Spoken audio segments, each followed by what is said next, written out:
नमस्कार साथियों, एक बार फिर से स्वागत है विज्ञान सेशन में हमारे। मैं Krishna Gopal Agrahari bright future channel के माध्यम से आपको विज्ञान के महत्वपूर्ण प्रश्नों की आज जानकारी दूंगा, जो कि हमारा टॉपिक है वर्गीकरण। वर्गीकरण टॉपिक से 55 महत्वपूर्ण प्रश्नों का चुनाव किया गया है। तो आइए शुरू करते हैं। वीडियो को क्लिक करना तो आसान है, लेकिन अंत तक वीडियो देखना बहुत ही मुश्किल है। वीडियो तो बहुत लोग क्लिक करते हैं, लेकिन अंत तक जो है वीडियो बहुत ही कम लोग देखते हैं। तो आइए देखते हैं कौन अंत तक पहुंचता है। चलिए शुरू करते हैं। हमारे सेशन का पहला प्रश्न है, वर्गीकरण विज्ञान के जन्मदाता वैज्ञानिक का नाम बताइए अथवा वर्गीकरण विज्ञान के पिता कौन थे। ऑप्शन ए है लैमार्क, ऑप्शन बी है लीनियस, ऑप्शन सी है मेंडल और ऑप्शन डी है विलियम हार्वे। तो सही आंसर हो जाएगा वर्गीकरण विज्ञान के जन्मदाता जो है वो क्या है, कैरोलस लीनियस। तो सही उत्तर हो जाएगा ऑप्शन नंबर बी, राइट हो जाएगा। आइए अगला प्रश्न देखते हैं। द्विनाम पद्धति में प्रत्येक प्राणी के कितने नाम होते हैं। ऑप्शन ए कई नाम हो सकते हैं, केवल एक ही नाम होता है, केवल दो नाम होते हैं, तीन नाम होते हैं। तो सही आंसर क्या हो जाएगा, द्विनाम पद्धति में प्रत्येक प्राणी के दो नाम होते हैं। तो ऑप्शन नंबर सी राइट हो जाएगा। आइए अगला प्रश्न देखते हैं। तीसरे नंबर का प्रश्न है, निश्चित केंद्रक का भाव होता है। किसमें निश्चित केंद्रक का भाव होता है। ऑप्शन ए शैवालों में, ऑप्शन बी कवकों में, ऑप्शन सी जीवाणुओं में या ऑप्शन डी लीवरवर्ट्स में। तो सही आंसर हो जाएगा हमारा ऑप्शन नंबर सी, निश्चित केंद्रक का भाव जीवाणुओं में होता है। आइए अगला प्रश्न देखते हैं। चौथा नंबर प्रश्न है, शरीर थाइलस के समान एक कोशिकीय या बहुकोशिकीय कोशिकाओं में क्लोरोप्लास्ट या कायिक अलिंगी व लिंगी जनन विशेषताएं हैं। यानी जितनी ये विशेषताएं दी गई कि इनका शरीर थाइलस के समान होता है, एक कोशिकीय या बहुकोशिकीय हो सकते हैं, कोशिकाओं में इनका क्लोरोप्लास्ट पाया जाता है, कायिक होते हैं, लिंगी अलिंगी जनन विशेषताएं इनकी हैं। तो क्या हो जाएगा, ऑप्शन ए है शैवाल की, ऑप्शन बी है कवक की, ऑप्शन सी है ट्रेडोफाइटा की और ऑप्शन डी है जिम्नोस्पर्म की। तो इसका सही उत्तर हो जाएगा शैवाल की। तो ऑप्शन नंबर ए राइट हो जाएगा। आइए अगला 5वां नंबर प्रश्न देखते हैं। इसको स्पाइरोगाइरा सदस्य है, स्पाइरोगाइरा किस समूह का सदस्य है। शैवाल का, कवक का, ब्रायोफाइटा का या ट्रेडोफाइटा का। तो हमारा सही उत्तर हो जाएगा स्पाइरोगाइरा जो है शैवाल का सदस्य है। स्पाइरोगाइरा का सदस्य क्या है, शैवाल है। आइए नेक्स्ट प्रश्न देखते हैं। फाइकस बेंगालेंसिस वैज्ञानिक नाम है, यानी किसका वैज्ञानिक नाम है, फाइकस बेंगालेंसिस। दोस्तों हमने वैज्ञानिक नाम पे अपनी बहुत सारी वीडियो बनाई हैं, आप हमारे चैनल को सब्सक्राइब कीजिए और जो है प्लेलिस्ट में जाकर देखिए, हमने जो है वैज्ञानिक नाम के कई सारे वीडियो बनाए हैं। तो हमारे इस 6वें नंबर प्रश्न का सही आंसर हो जाएगा, क्या होगा, क्या बरगद हो सकता है या नीम या तुलसी या पीपल। तो सही आंसर क्या है, बरगद। फाइकस बेंगालेंसिस जो है बरगद का वैज्ञानिक नाम है। अगला प्रश्न देखते हैं। अगला प्रश्न क्या है, शैवाल पाए जाते हैं, शैवाल कहाँ पर पाए जाते हैं। स्वच्छ जलीय स्थानों में पाए जाते हैं, समुद्रों में पाए जाते हैं, चट्टानों पर पाए जाते हैं या अंधेरे स्थानों पर पाए जाते हैं। तो सही आंसर हमारा हो जाएगा शैवाल जो है कहाँ पाए जाते हैं, स्वच्छ जलीय स्थानों पर शैवाल पाए जाते हैं। तो ऑप्शन ए क्या हो जाएगा, राइट हो जाएगा। आइए अगला प्रश्न देखते हैं। नेक्स्ट प्रश्न 8वें नंबर का, क्रिप्टोगेम पौधों में क्या होता है। पुष्प उत्पन्न होते हैं, पुष्प उत्पन्न नहीं होते, पुष्प उत्पन्न होते हैं और नहीं भी होते, इनमें से कोई नहीं। तो हमारा सही आंसर क्या हो जाएगा 8वें नंबर प्रश्न का, ऑप्शन नंबर डी, इनमें से कोई नहीं। क्रिप्टोगेम पौधों की इनमें से कोई भी विशेषता नहीं है। तो सही आंसर डी हो जाएगा। आइए अगला प्रश्न देखते हैं। हमारे सेशन का 9वां नंबर प्रश्न है, फर्न का पौधा किस संघ से संबंधित है। फर्न का पौधा किस संघ से संबंधित है। Option A bryophyta, option B thallophyta, option C pteridophyta और ऑप्शन डी एंजियोस्पर्मी। तो सही आंसर हो जाएगा फर्न का पौधा टेरिडोफाइटा संघ से संबंधित है। प्रश्न नंबर 10वां है हमारा, लाइकेन में सम्मिलित है। क्या लाइकेन में सम्मिलित है? कवक व जीवाणु, कवक तथा शैवाल, जीवाणु तथा शैवाल, या कवक तथा विषाणु। यानी लाइकेन किससे मिलकर बनता है? तो ये बहुत इंपॉर्टेंट प्रश्न है। लाइकेन जो है कवक तथा शैवाल से मिलकर बनते हैं। ऑप्शन बी राइट हो जाएगा। मोस्ट इंपॉर्टेंट प्रश्न है ये 10वां नंबर का प्रश्न। आइए 11वां प्रश्न देखते हैं।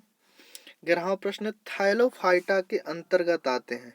थाइलोफाइटा के अंतर्गत आते हैं। कौन कौन आता है थाइलोफाइटा के अंतर्गत? कवक व ब्रायोफाइटा, या आवृतबीजी व अनावृतबीजी। ऑप्शन सी है शैवाल तथा कवक, या ऑप्शन डी है ब्रायोफाइटा व टेरिडोफाइटा। तो थाइलोफाइटा के अंतर्गत कौन कौन आते हैं? थाइलोफाइटा के अंतर्गत आते हैं शैवाल तथा कवक। तो हमारा सही आंसर क्या हो जाएगा? ऑप्शन नंबर सी राइट हो जाएगा। आइए 12वां नंबर का प्रश्न देखते हैं। संवहन ऊतक नहीं पाया जाता है। संवहन ऊतक नहीं पाया जाता है, किसमें नहीं पाया जाता है? ऑप्शन ए है आवृत बीजी में, ऑप्शन बी है अनावृत बीजी में, ऑप्शन सी है टेरिडोफाइटा में, और ऑप्शन डी है ब्रायोफाइटा में। तो सही आंसर हो जाएगा संवहन ऊतक जो है आवृत बीजी में पाए जाते हैं, अनावृत बीजी में भी पाए जाते हैं, और टेरिडोफाइटा में भी संवहन ऊतक पाए जाते हैं। केवल ब्रायोफाइटा जो है उसमें संवहन ऊतक नहीं पाया जाता है। लाइकेन होते हैं, यानी लाइकेन क्या होते हैं? ऑप्शन ए है मृतोपजीवी, ऑप्शन बी है परजीवी, ऑप्शन सी है स्वपोषी, और ऑप्शन डी है सहजीवी। तो हमारे इस प्रश्न का सही उत्तर हो जाएगा लाइकेन क्या है? लाइकेन सहजीविता प्रदर्शित करता है। बहुत इंपॉर्टेंट प्रश्न है। लाइकेन क्या करता है? सहजीविता प्रदर्शित करता है। तो लाइकेन सहजीवी है। इसमें जो है दो चीजें मिलकर, क्या क्या मिलकर होती हैं? क्या क्या मिलकर होती हैं इसमें? दो चीजें, शैवाल तथा कवक। ये शैवाल तथा कवक दोनों साथ मिलकर सहजीविता प्रदर्शित करते हैं लाइकेन में। आइए अगला प्रश्न देखते हैं। अगला प्रश्न है हमारा, निम्नलिखित में द्विबीजपत्री है। कौन द्विबीजपत्री है? ऑप्शन ए मक्का, ऑप्शन बी धान, ऑप्शन सी है मटर, और ऑप्शन डी है लिली। तो द्विबीजपत्री में कौन सा हो जाएगा? बहुत आसान, मटर। सब लोग जानते होंगे मटर में क्या है? मटर द्विबीजपत्री पौधा है। तो ऑप्शन सी राइट हो जाएगा। आइए बहुत इंपॉर्टेंट प्रश्न है अगला प्रश्न 15वें नंबर का प्रश्न, निम्नलिखित में से कौन सा लक्षण संघ कार्य डेटा की विशेषता को प्रदर्शित करता है? कार्य डेटा संघ की विशेषता क्या है? पूंछ का पाया जाना, बच्चे का जन्म होना, रुधिर का लाल होना, हृदय का आहार नाल के अधर तल पर पाया जाना। तो 15वें नंबर का सही आंसर हो जाएगा कार्य डेटा की जो मुख्य विशेषता है क्या है? हृदय का आहार नाल के अधर तल पर पाया जाना। ऑप्शन नंबर डी राइट हो जाएगा। मोस्ट इंपॉर्टेंट प्रश्न ये 15वां नंबर है। आइए अगला प्रश्न देखते हैं। द्विपार्श्व सममित पाई जाती है। द्विपार्श्व सममित किसमें पाई जाती है? साइकान में, मेढक में, शहद की मक्खी में, या हाइड्रा में। द्विपार्श्व सममित का मतलब होता है कि इनको दो भागों में बांटा जाए। यदि दो भागों में बांटा जाए तो दोनों क्या हो? बराबर हो। तो ये ऐसा सिस्टम किसमें है? मेढक में। मेढक में द्विपार्श्व सममित पाई जाती है। ऑप्शन नंबर बी राइट हो जाएगा। आइए अगला प्रश्न देखते हैं। नेक्स्ट प्रश्न है हमारा, पादप जगत का उभयचर किसे कहते हैं? Option A bryophyta, option B angiosperm, option C gymnosperm, और ऑप्शन डी टेरिडोफाइटा। तो हमारा सही आंसर क्या हो जाएगा? पादप जगत का उभयचर ब्रायोफाइटा को कहा जाता है। ऑप्शन नंबर ए राइट हो जाएगा। आइए अगला प्रश्न देखते हैं। ईस्ट किस वर्ग का सदस्य है? 18वां नंबर प्रश्न है। ईस्ट किस वर्ग का सदस्य? कवक, टेरिडोफाइटा, शैवाल, या फिर ब्रायोफाइटा। तो सही आंसर हो जाएगा ईस्ट जो है वो कवक वर्ग का सदस्य है। आइए अगला प्रश्न देखते हैं। 19 नंबर का प्रश्न, एक बीजपत्री पौधे का उदाहरण है। कौन सा उदाहरण है जो एक बीजपत्री पौधे को प्रदर्शित करता है? ऑप्शन ए सरसों, option B cycas, option C मक्का, और ऑप्शन डी आम। बहुत इंपॉर्टेंट प्रश्न है। एक बीजपत्री पौधे का जो उदाहरण है वो क्या है? मक्का है। ऑप्शन सी क्या हो जाएगा हमारा राइट हो जाएगा। बाकी सरसों, साइकस और आम ये सब क्या है? द्विबीजपत्री पौधे हैं। आइए अगला प्रश्न देखते हैं 20वें नंबर का। किस वर्ग के पौधों में वाहिकाओं का अभाव होता है? ऑप्शन ए है angiosperm, option B pteridophyta, option C gymnosperm और ऑप्शन डी ब्रायोफाइटा। तो हमारा सही आंसर क्या हो जाएगा 20वें नंबर प्रश्न का? Option number C. जो जिम्नोस्पर्म में क्या होता है? वाहिकाओं का अभाव होता है। जिम्नोस्पर्म जो पौधे हैं उनमें जो क्या होता है? वाहिकाओं का अभाव होता है। 21 नंबर का हमारा प्रश्न है संघ पोरीफेरा। संघ पोरीफेरा कैसे होते हैं? एक कोशिकीय, पादाभ या पॉलिप अवस्था या छिद्रधारी। तो पोरीफेरा कैसे होते हैं? छिद्रधारी होते हैं। तो ऑप्शन नंबर डी राइट हो जाएगा। आइए अगला प्रश्न देखते हैं। अगला प्रश्न है सीलेंट्रेटा में कैसी होती हैं कोशिकाएं? सीलेंट्रेटा की कोशिकाएं कैसी होती हैं? कीप कोशिकाएं, दंश कोशिकाएं, शिखा कोशिकाएं या सल्क कोशिकाएं। बहुत मोस्ट इम्पॉर्टेंट है। सीलेंट्रेटा में कैसी होती हैं? दंश कोशिकाएं पाई जाती हैं। ऑप्शन नंबर बी राइट हो जाएगा। आइए 23वां नंबर प्रश्न देखते हैं। 23 नंबर प्रश्न संघ इकाइनोडर्मिटा। संघ इकाइनोडर्मिटा में कैसा क्या पाया जाता है? तो आइए देखते हैं नाल तंत्र, जठर वाहिनी, रेडियल सम्मित या पेडिसिलेरियाई। तो ऑप्शन नंबर 23वें का डी राइट हो जाएगा, पेडिसिलेरियाई। आइए संघ एनेलिडा। संघ एनेलिडा क्या प्रदर्शित करते हैं? सीटी अथवा संपुटक, ट्यूब फीड, द्विकपाटीय कवच या नोटोकार्ड। तो हमारे 24वें नंबर का सही आंसर हो जाएगा संघ एनेलिडा जो है सीटी अथवा संपुटक प्रदर्शित करते हैं।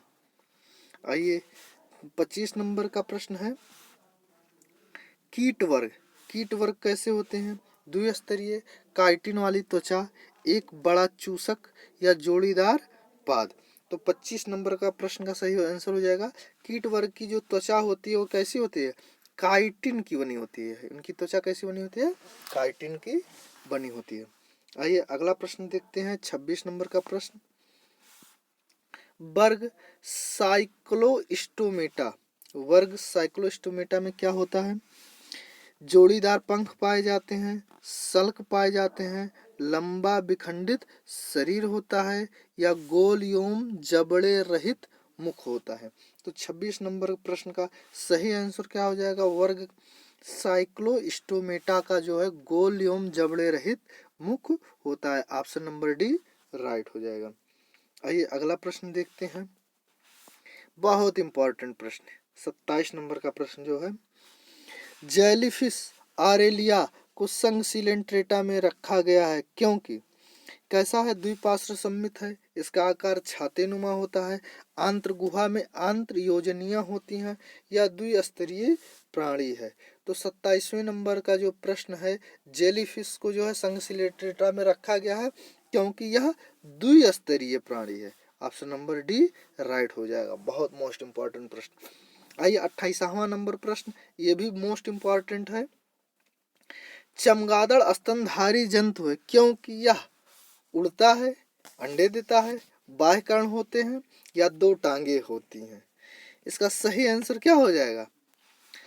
चमगादड़ स्तनधारी जंतु है क्योंकि इसके बाह्य कर्ण होते हैं। Most important. जितने भी स्तनधारी जंतु हैं कुछ एकाध अपवाद हैं लेकिन मैक्सिमम जो है 99.99% जो है स्तनधारी जंतुओं के क्या होते हैं?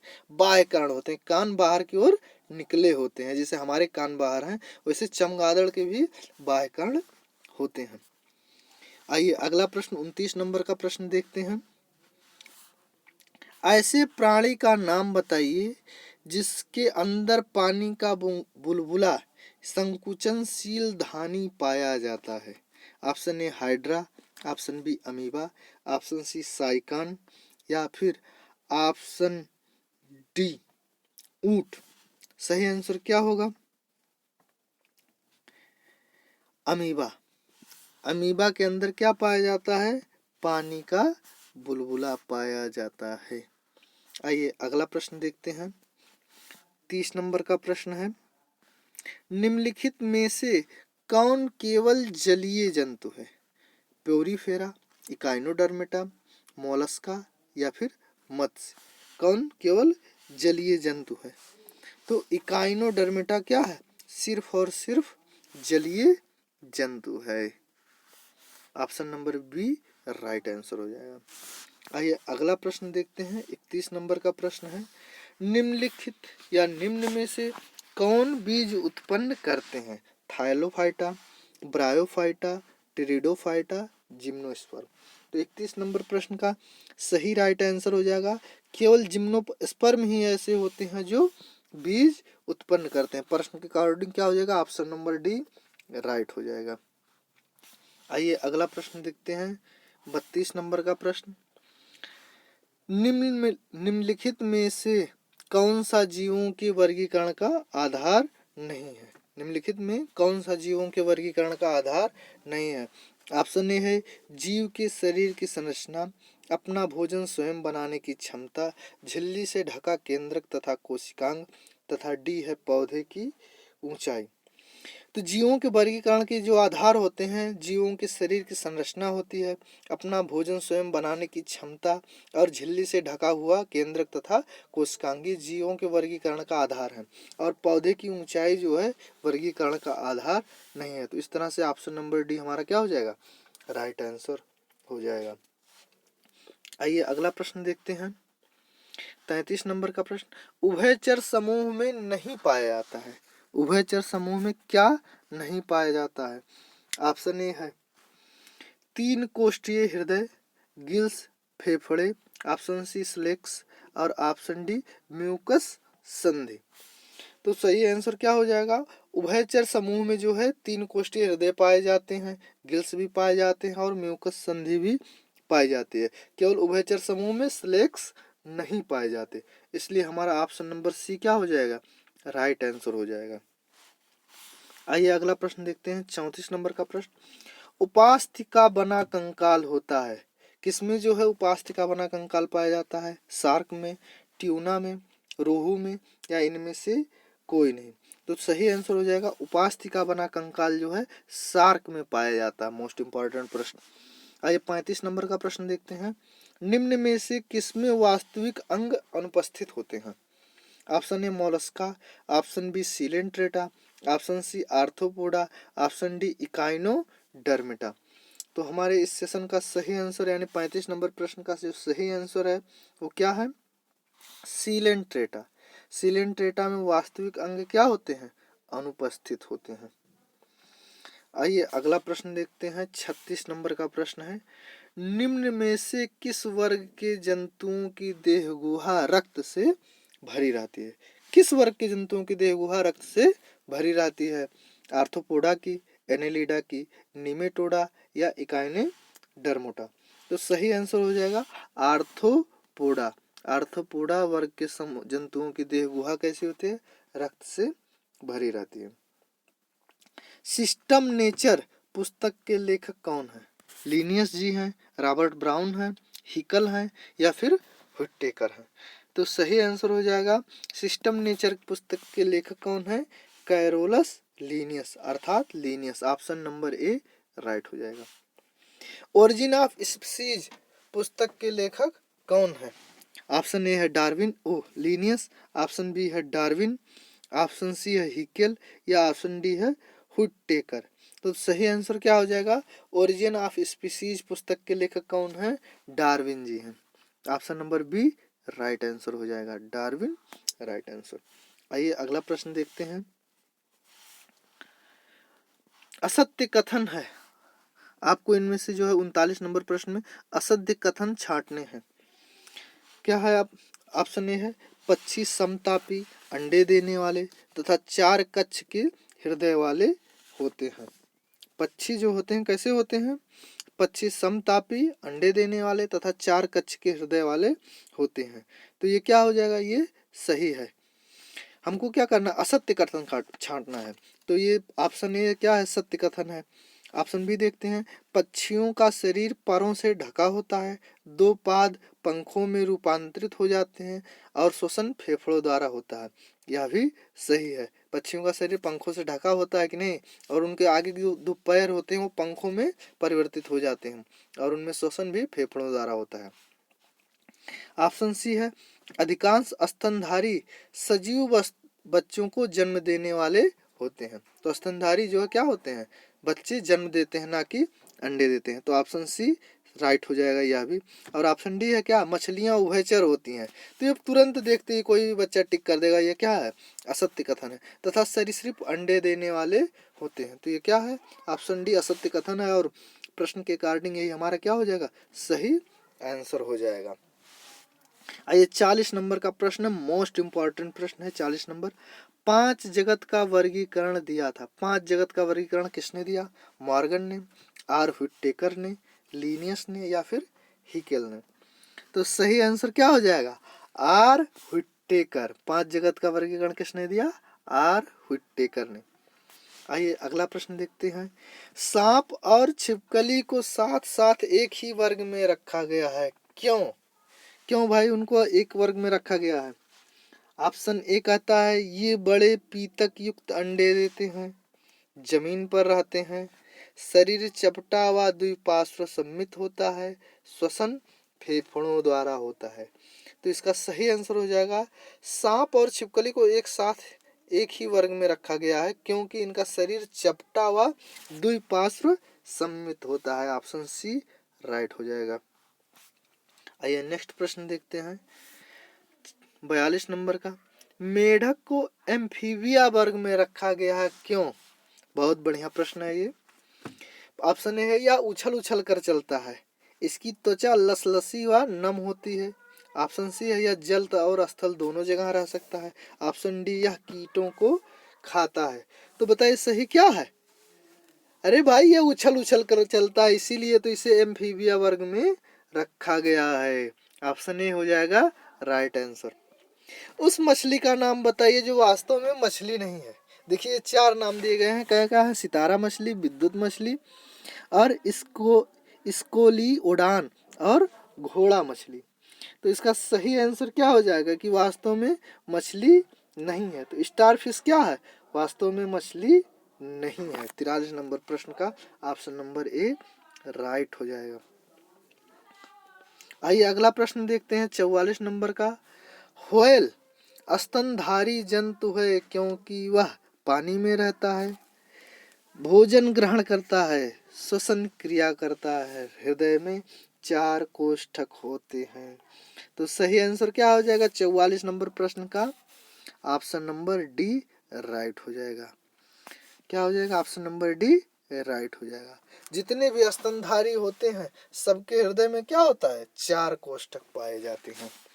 आइए 45 नंबर का प्रश्न देखते हैं। कौन सा जंतु द्विलिंगी है, यानी जिसमें 2 लिंग पाए जाते हैं? ऑप्शन ए है केचुआ, ऑप्शन बी मेढक, ऑप्शन सी एस्केरिस और ऑप्शन डी है मच्छर। तो सही आंसर क्या हो जाएगा, केचुआ। केचुआ क्या है, द्विलिंगी जंतु है। 46 नंबर का प्रश्न है, मैग्नीशियम किस संघ का, अरे यार सॉरी, पैरामीशियम किस संघ का जंतु है? Option A porifera, option B chordata, option C protozoa और ऑप्शन डी सरीसृप। तो सही आंसर क्या हो जाएगा, पैरामीशियम प्रोटोजोआ संघ का जंतु है। ऑप्शन सी राइट आंसर हो जाएगा। आइए नेक्स्ट प्रश्न देखते हैं। मच्छर को कीट वर्ग इंसेक्टा में रखा गया है क्योंकि उसमें 3 जोड़ी पाद होते हैं, उसमें 5 जोड़ी पाद होते हैं। पाद मतलब पैर, 3 जोड़ी पैर होते हैं या 5 जोड़ी पैर होते हैं। या ऑप्शन सी है, उनका शरीर शिरोवक्ष एवं उदर में विभक्त रहता है। ऑप्शन डी है, उसमें 4 जोड़ी पाद होते हैं। तो 47 नंबर प्रश्न का सही आंसर हो जाएगा, मच्छर को कीट वर्ग में रखा गया क्योंकि उसमें 3 जोड़ी पाद होते हैं। अब हमेशा ध्यान रखना, जितने भी जंतु हैं जिनमें 3 जोड़ी पाद अर्थात 6 पैर होते हैं, सभी को वर्ग इंसेक्टा में रखा गया है। आइए अगला प्रश्न देखते हैं। आपको सेशन कैसा लग रहा है कमेंट करके कमेंट बॉक्स में जरूर बताइएगा। 48 नंबर प्रश्न है, जोंक को संघ एनेलिडा में रखा गया है क्योंकि ऑप्शन ए उसका शरीर चपटा होता है, उसका शरीर विखंडित होता है, उसका शरीर लंबा होता है, उसमें एक चूसक होता है। तो ऑप्शन डी क्या हो जाएगा, जोंक को संघ एनेलिडा में रखा गया है क्योंकि उसका शरीर कैसा होता है, विखंडित होता है। ऑप्शन नंबर बी राइट हो जाएगा। आइए अगला प्रश्न देखते हैं, पादाब किस संघ के जंतुओं में पाए जाते हैं, आर्थ्रोपोडा, पोरीफेरा, एनिलिडा या फिर प्रोटोजोआ।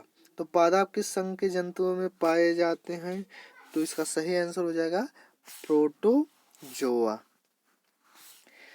अब 50वें नंबर का प्रश्न है, समुद्री घोड़ा किस वर्ग का जंतु है, ऑप्शन ए मत्स्य वर्ग, ऑप्शन बी पक्षी वर्ग, ऑप्शन सी स्तनधारी और ऑप्शन डी सरीसृप वर्ग। तो समुद्री घोड़ा जो है कैसा है, मत्स्य वर्ग का जंतु है। समुद्री घोड़ा क्या है, एक मत्स्य है। आइए अगला प्रश्न देखते हैं, 51 नंबर का प्रश्न है, किस वर्ग के जंतुओं में हृदय 4 वेशमों का बना होता है, किसका 4 वेशमों का बना होता है। ऊपर कई प्रश्नों में इसका हम डिस्कस कर चुके हैं, यदि आपको मालूम हो तो कमेंट बॉक्स में जरूर कमेंट कीजिए। ऑप्शन ए है सरीसृप, ऑप्शन बी उभयचर, ऑप्शन सी पक्षी और ऑप्शन डी है स्तनधारी। तो आप लोगों को हमेशा बताया गया है कि क्या, जितने भी स्तनधारी होंगे सबका हृदय 4 वेशमों या 4 भागों में, ठीक है, बटा होगा। तो आइए अगला प्रश्न देखते हैं 52 नंबर का, अमीबा में चलन अंग कौन सा है, ऑप्शन ए पादाव, ऑप्शन बी उपांग, ऑप्शन सी कासाव और ऑप्शन डी है सीलिया। तो 52 नंबर प्रश्न का सही आंसर क्या है, अमीबा में चलन अंग जो है वो क्या होते हैं, पादाव होते हैं। ऑप्शन ए राइट हो जाएगा। आइए अगला प्रश्न देखते हैं, चमगादड़ किस वर्ग का जंतु है, पक्षी वर्ग, स्तनधारी वर्ग, सरीसृप वर्ग, उभयचर वर्ग। अरे भाई अब तो सब लोग टिक कर देंगे इसको आसानी से। चमगादड़ किस वर्ग का जंतु है, स्तनधारी वर्ग का जंतु है। आइए अगला प्रश्न, मनुष्य की कोशिका में कितने गुणसूत्र होते हैं, एकदम चिंदी सा प्रश्न है, इसको अगर आप टिक नहीं कर पा रहे हैं तो आपका पढ़ना बेकार है। Option A 42, option B 44, option C 46 और ऑप्शन डी 50। तो कोई भी बच्चा कह सकता है कि मनुष्य की कोशिका में कितने गुणसूत्र होते हैं, 23 जोड़ी गुणसूत्र अर्थात 46 गुणसूत्र होते हैं। ऑप्शन नंबर सी राइट हो जाएगा। हमारे इस सेशन का आखिरी प्रश्न है 55 नंबर प्रश्न, जो कि टाइप नहीं हो पाया है, इसके लिए आपको सॉरी। मिलते हैं नेक्स्ट सेशन में, तब तक के लिए धन्यवाद, थैंक यू।